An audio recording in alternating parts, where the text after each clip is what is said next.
Good afternoon to the media and to the listening public. You may recall that on October 13th of this year, I put out an invitation to the young students of Bermuda to share with me their thoughts on the issue of climate change and with the international audience. I set out this challenge to students 18 years and younger to submit written pieces of up to 100 words, pictures, and graphics, or video of up to 60 seconds on the following topics: biodiversity, marine environment, land sustainability, climate resilience, and emissions. The winners would be considered for inclusion in the message that I would take representing Bermuda to the upcoming COP26 conference in Glasgow, Scotland. While we would have liked for there to be an overflow of submissions, I recognize that during this time, schools, both public and private, some are in home learning from distance and using technology, and clearly with the process of getting back into school, there's been a lot of disruption. So there's been a challenge with perhaps students being able to fully participate in this particular project. The impact on our students and their resilience to overcome is not taken lightly by any of us in the government. And I wish to take this opportunity to recognize the effort of our Bermuda school students in overcoming the challenges that they have faced with their education and trying to live through the pandemic. And thus, submitting creative pieces for this contest might have been a challenge in order to express their thoughts on the issue of climate change.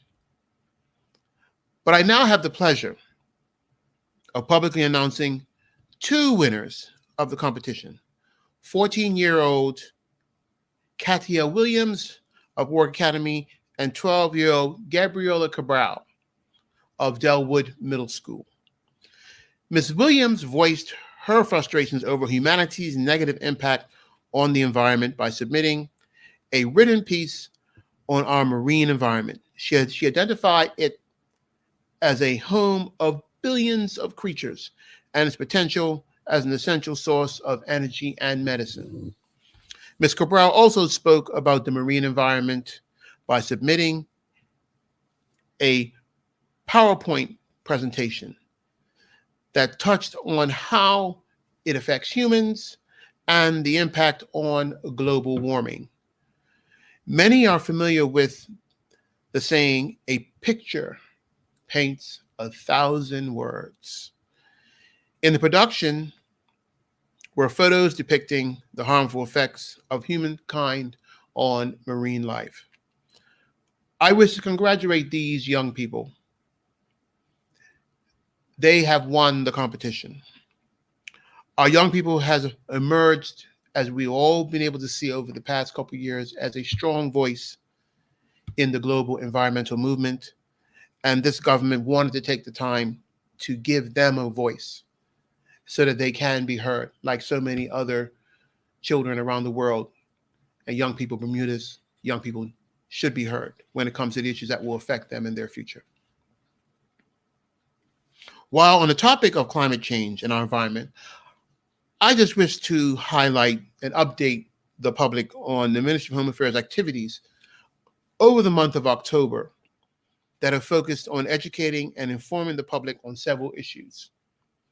First and foremost is the ongoing consultation on the regulations of single-use plastics in Bermuda, which has seen many members of the public share comments, suggestions, or concerns on the planned timetable and the scope of the proposed legislation. If you have not had the opportunity to review the information and share your views, it actually is not too late. However, you have until October 31st to do so In alignment with the consultation, the ministry is publicly communicating several tips on how to reduce our dependency on single-use plastics.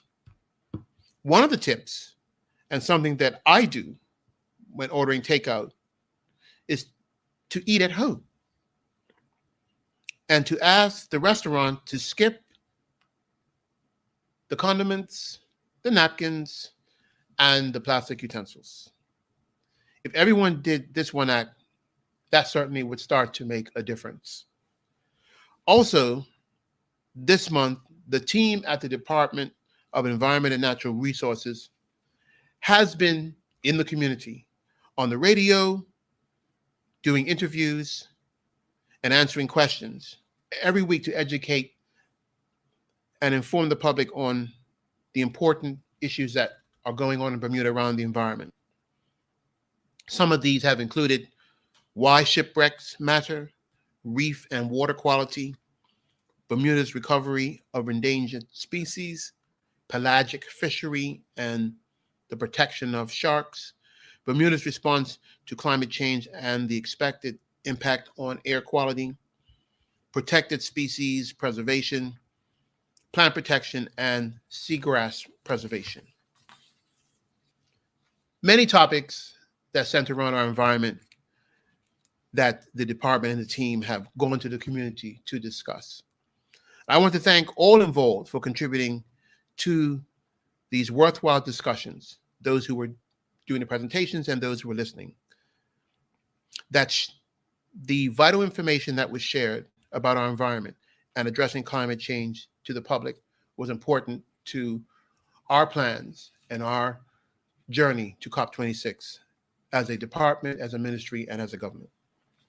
With all that said, the student submissions in hand, I look forward to journeying to Scotland and representing Bermuda as the chair of the UK Overseas Territories Association by way of our London office at the 2021 Conference of Parties, known as COP26 conference, that will be held in Glasgow, Scotland. I will have the responsibility of ensuring that a showcase is made of the association's work and all of its members, all of the overseas territories, in tackling climate change and protecting our unique terrestrial and marine environments. As the highlight of Bermuda's involvement in COP26, the UK Pavilion during COP26, Nature Day will be on November 6th, and I will lead an event entitled Our Vision for Healthy Oceans. The event will be thematically focused on raising awareness, protecting our oceans, and how the overseas territories are taking action against climate change. Also through the day, a video collaboration of all of the overseas territories will be featured on the COP26 YouTube channel, with Bermuda first and foremost. A link will be provided to the public so that you can not only see what happens on Nature Day, but certainly be able to watch and observe the deliberations throughout the 2 weeks of COP26. And I'm so happy to be able to not only take the Bermuda message to Glasgow, but also to represent Bermuda in a leading role with ensuring that as small island communities, we will have a voice, we will have a say in ensuring that our image and the work that we're doing is being properly represented internationally and in the global community. One thing that needs to be said is that Nature Day is actually going to be a day where the overseas territories in the UK Pavilion will be featured on that day. So we will be chiefly featured as a group of territories on that day at the UK Pavilion at COP. And that's certainly a great opportunity for the world to not only see about Bermuda, but also to see the significant contribution to marine health, the marine prosperity, and how much biodiversity the overseas territories, all 14 of them, contribute to the world, along with the UK. But in particular, the majority of that biodiversity exists within the overseas territories, and we continue to exist as the fourth largest marine estate in the world. So this is important, and I look forward to making the appropriate representation on behalf of Bermuda and all the overseas territories. So I wish to thank everyone for being here and listening to this statement, and I'm happy to take any questions from the media present. Thank you, Minister. At this time, we welcome questions from the media. Thanks for that, Minister.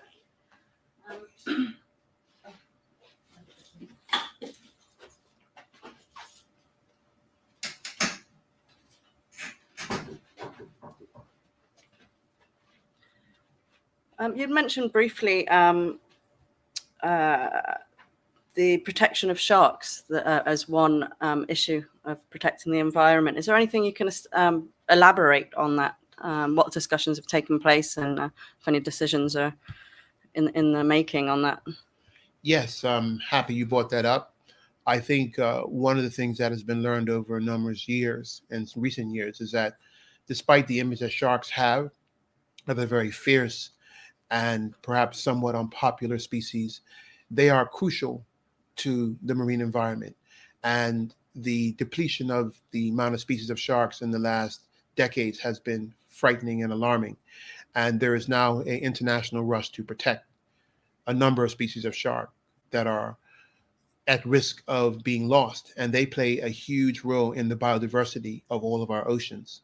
So we are certainly signing up to the international effort and conventions, and we are currently, drafting the appropriate legislative measures to make the catching and the killing of certain shark species unlawful within our waters.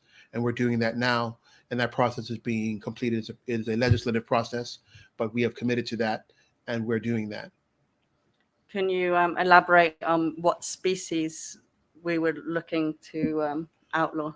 I can mention at least one or two: tiger shark, mako, but there are others. Everybody kind of links on to like the great whites and the more fiercer shark species, but there are numerous shark species, some that are predators and some that are not predatory. And all of these shark species are of concern to us in protecting, particularly those that exist in our waters, some in greater numbers, some is not. But I can give you more specific information on the species that we are looking to protect. I'm happy to provide it to you later. Okay, thank you. You've mentioned that consumers, you'd be encouraging them when they're to eat at home and to contact restaurants and ask them, not to provide these plastics. Will the government consider being a little more proactive with the restaurants themselves and suggesting to the restaurants that they either don't use plastic or only issue it if it is requested of them, to be a little bit more proactive with the restaurants and discourage plastic use? Well, thank you for that question. As you know now, the consultation period continues, and within that consultation document are all of the types of measures we're looking at. But this is going to be a phased approach, and so I'm not going to speak about doing anything sort of direct at this point on what we're going to do to restaurants. That's not the type of process we're looking to engage in. We have had this extensive consultation period because we want to hear from those establishments. We want to hear from businesses, small businesses, and other service businesses in Bermuda, which actually we would all accept through the past couple years, certainly through COVID, have had a hard challenge. We see the struggle of our restaurants and our other service industries. And I'm not interested in doing anything, even if it's for the environmental good, on necessarily putting them in a difficult position with imposing anything on them. And certainly our proposal doesn't operate in that way, but we have a phased approach. And there will be obviously some items that in the more immediate, as we phase out, we will look to see discarded and no longer used. But I would encourage everyone to go and look at the consultation document and see how we've laid out how we would like to see this happen. But again, it's not a process that we're looking to impose an uncomfortable procedure or rules on restaurants at this point. We want to have a cooperative approach. I think everybody accepts that the use of single-use plastics is detrimental to our environment, and we can change our approach on how we deal with these issues. That's so that we can have a cleaner and we can be safer. And as we see what's happening to our oceans and other parts of our environment, that plastics, unfortunately, are contributing to. Plastics is certainly a major problem when we're talking about ocean health. Yes. But they are not recycled in Bermuda. Is that something that is being considered by the government, allowing for plastics to be recycled or dealt with? That's a global problem, and Bermuda is no more equipped to deal with the recycling of plastics than any other part of the world. There are some plastics which are repurposed, which are collected and packaged and repurposed and reconfigured into other items, and there's some plastics that cannot be. So we currently, and I think we've already articulated this very clearly, most of the plastics and the majority of plastics and enter into the waste stream. They are disposed of, they are burnt, and contribute to the usage of waste to energy. So a considerable amount of the plastics that are used in Bermuda, that are used as single-use plastic, get disposed and then are burned. Although there is obviously a problem of like litter, I'm not trying to ignore that, but the lion's share of plastics actually get disposed and are burned and used in a purpose that at least contributes to energy production.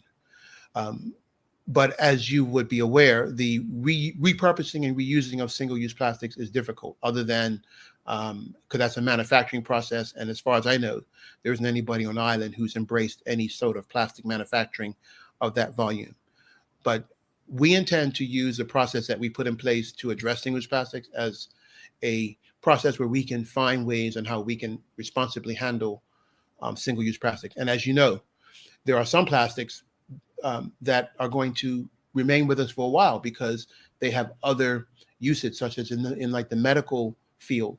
There are plastics that contribute to the safety and proper handling of perishable items. Until the market has alternatives, we're going to have to use those responsibly as best we can, but educate the public on their proper use and disposal. So that's what we will do over time. But this is a phased process on what we can do with plastics. I'm not suggesting now that maybe in a few years there'll be options of repurposing certain plastics once that technology is available. But right now, that's a global problem of plastics that are disposed of, finding other uses for them. There are sometimes they're used as aggregate for roads and other building products, or some can be cleaned and reused for other things, or they're used to make plastic bins and other types of things. But only certain plastics can actually be used for that purpose, not all of them. So we, like the rest of the world, are trying to do our part and participate in a responsible way of ultimately removing the use of single-use plastics in Bermuda.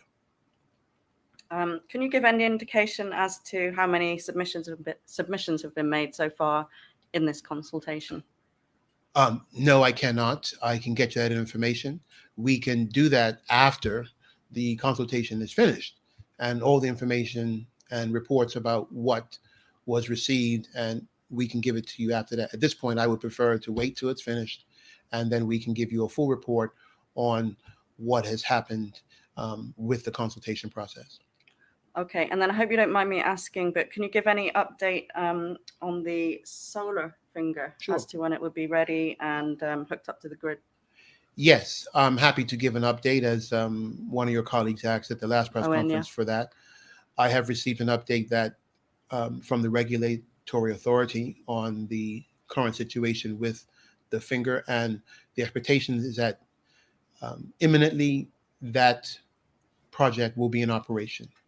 Imminently could mean a number of weeks, but I'm not the operator, so I cannot give you the details. Perhaps if you wish to contact the operator, Saturn Power, they can give you more details on the exact. But I've been assured by the regulator that all of the regulatory issues or any other issues that were with them are done, and that the appropriate processes for them to begin operation are in place. And the word I was given was imminently.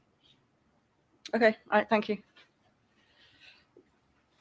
Thank you very much, everybody, and thank you to the listening public.